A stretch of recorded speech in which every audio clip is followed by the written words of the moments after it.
Viva! Para cada caso, indica uma condição que caracteriza o conjunto de pontos representado de cor azul. E vou começar aqui pela linha A. E na linha A nós temos aqui uma circunferência.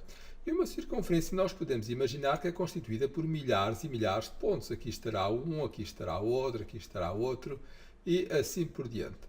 E todos estes pontos que estão aqui, que eu estou a marcar, e que estão aqui nesta circunferência, ou seja, nesta linha azul, têm uma característica, que é qualquer um destes pontos está a 2, neste caso não diz é centímetros, mas está a 2 unidades de distância aqui do ponto C.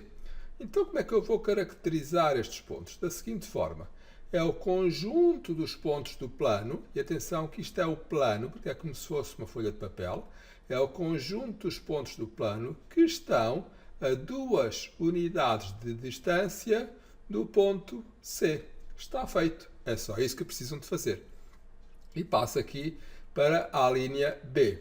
E agora reparem no seguinte. Aliás, antes da B vou primeiro fazer a C. E depois eu já vou à B. E na C nós temos o seguinte. Nós temos aqui um círculo. Porque além dos pontos que estão aqui na circunferência, que nós já vimos anteriormente, são estes pontos que estão aqui, ainda temos milhares de pontos que estão aqui dentro. E qualquer um destes pontos também tem uma característica em comum.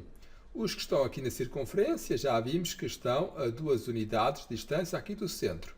Mas os que estão aqui dentro estão a menos do que 2 unidades de distância do centro. Ok?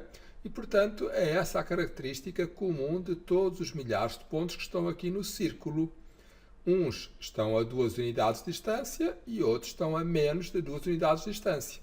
Então, como é que eu vou caracterizar isto? Da seguinte forma. É o conjunto dos pontos do plano que estão a 2 ou menos unidades de distância do ponto C. E agora passo então aqui à linha B. E esta linha B é muito parecida com a C, e por isso é que eu quis fazê-la depois, com uma diferença. Aqui está tracejado. Quando está tracejado, significa que os pontos que estão aqui nesta linha não pertencem. Então, eu só quero aqueles que estão aqui dentro. Eu não quero aqueles que estão na linha, porque quando a linha está tracejada, significa que estes pontos não pertencem. Então, como é que eu vou caracterizar isto? É parecida com este, mas agora é os pontos que estão a menos de 2 unidades. Já não estão a 2, porque já não faz parte dos pontos que estão aqui nesta linha.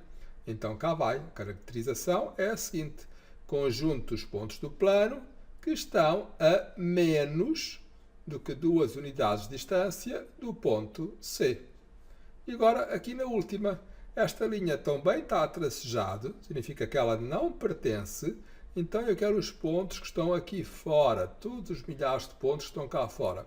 E o que é que estes pontos têm em comum? Estes pontos estão todos a mais do que 2 unidades de distância do ponto C. Então, a caracterização do conjunto destes pontos é da seguinte forma. Conjunto dos pontos do plano que estão a mais do que 2 unidades de distância do ponto C. É tudo. Espero que tenha percebido e até breve.